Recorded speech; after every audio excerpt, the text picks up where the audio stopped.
Hoje faz 3 meses do maior assalto da história de Ribeirão Preto. No dia 5 de julho, uma quadrilha explodiu o prédio da Prosegur, levou mais de 50 milhões de reais. Cerca de 40 pessoas teriam participado dessa ação. 2 pessoas morreram. Para falar sobre as investigações, a gente recebe aqui no estúdio o diretor do DENTER 3, Dr. João Osinski Júnior. Doutor, muito obrigado pela sua participação aqui no Jornal da EPTV. Queria começar a entrevista perguntando para o senhor. Hoje, até agora 6 pessoas foram presas, mas uma delas foi solta. Quem é essa pessoa que foi solta? Qual o papel dela nessa ação dessa quadrilha?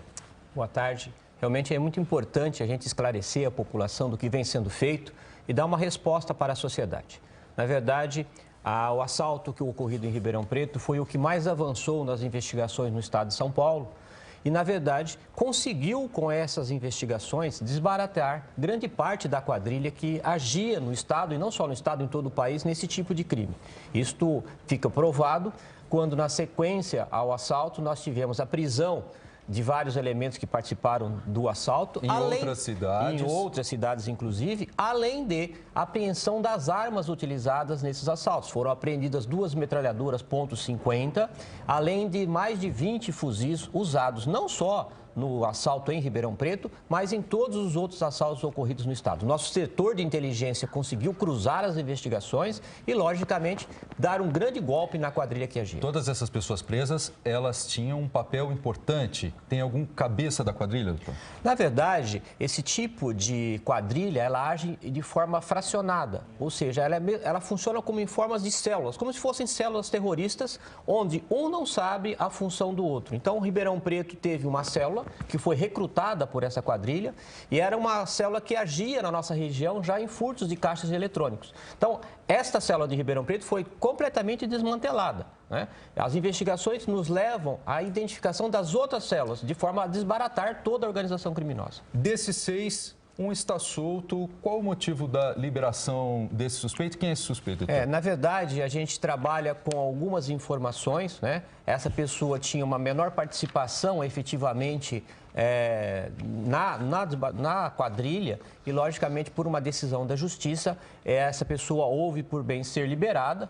E isso faz parte da nossa investigação. O que ela fez para ser liberada, a gente ainda mantém em sigilo dentro do inquérito, uma vez que é fundamental para as investigações. Bom, em função disso, dessas novas informações, dessas pistas que chegam a todo momento, mais pessoas podem ser presas. Vocês já têm pistas disso, em função de toda a investigação que vocês já fizeram? Sim, importante. Nós temos agora várias pessoas identificadas. O que é mais difícil é você colocar a pessoa na cena do crime. Então, por isso, as armas que foram apreendidas em todo o estado e fora do estado após essas operações estão passando por exames de balísticas para comprovarem que foram utilizadas naquele assalto e que as pessoas que estavam com essas armas se faziam presentes. Não adianta apenas você saber quem é, você tem que colocar a pessoa na cena do crime, você tem que fazer a prova. Isso é que compete à Polícia Civil, fazer a prova e imputar as pessoas a autoria. Em função disso, doutor, já tem 3 meses desse crime, a gente está vendo imagens aí das investigações, do desenrolar, do momento do assalto, depois a polícia fazendo aí, a gente está vendo aí a perícia que foi feita nos carros que foram utilizados, que foram abandonados no canavial.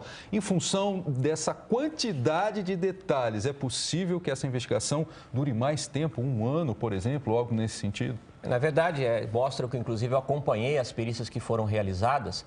O que a gente tem que fazer é desbaratar a quadrilha, não importa. Aliás, isso foi a primeira coisa que eu disse, não espere uma resposta rápida.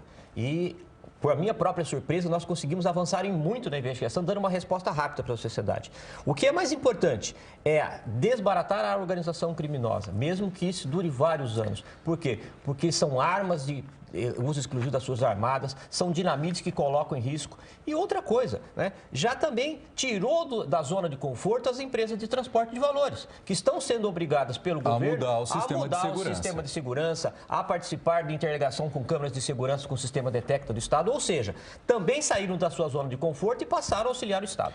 Doutor, em relação ao dinheiro, mais de 50 milhões levados, a polícia até agora conseguiu recuperar algo em torno de 200 mil reais. É possível conseguir reaver essa quantia? Aqui é importante dizer o seguinte, esses 200 mil reais era o dinheiro que eles levaram para passar o final de semana. Que foi encontrado com um dos suspeitos lá em Caldas Novas, que estava curtindo o final de semana com a família. Inclusive. Ou seja, isso aí era dinheiro para gastar no final de semana. Cada parte dessa quadrilha ficou com uma determinada soma em dinheiro e a grande maioria para os seus organizadores.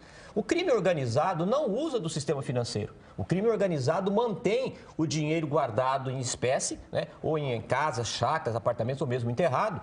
E por isso é difícil da polícia localizar esse dinheiro, porque ela não faz parte do sistema financeiro. Recuperar, então, é uma tarefa difícil. Muito difícil, porque, como eu disse, não tem como você rastrear o dinheiro porque ele não cai no sistema financeiro. O COAF e outros órgãos que trabalham com o sistema financeiro não conseguem determinar o rastro do dinheiro. O senhor falou da questão das armas. São armas de grosso calibre que foram utilizadas por essa quadrilha.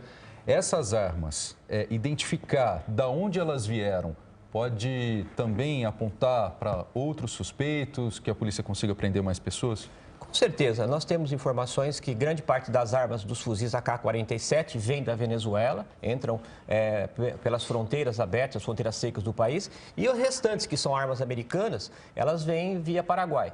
Nós temos aí um grande serviço de inteligência trabalhando nesse sentido para, inclusive, combater o tráfico de armas, né? As organizações internacionais têm mostrado por onde é o caminho das armas e, inclusive, mostra a briga que existe nas próprias fronteiras do Brasil pelo tráfico, pelo poder em relação a isso. E que, inclusive, armas que são utilizadas nos nossos assaltos estão sendo utilizadas lá em acerto de conta entre quadrilhas. Bom, uma outra linha de investigação da polícia é em relação ao momento da fuga. Então, os bandidos foram todos em carro, abandonaram no canavial e de lá eles teriam fugido dentro de um caminhão, doutor. Como é que está a investigação em função do suspeito que teria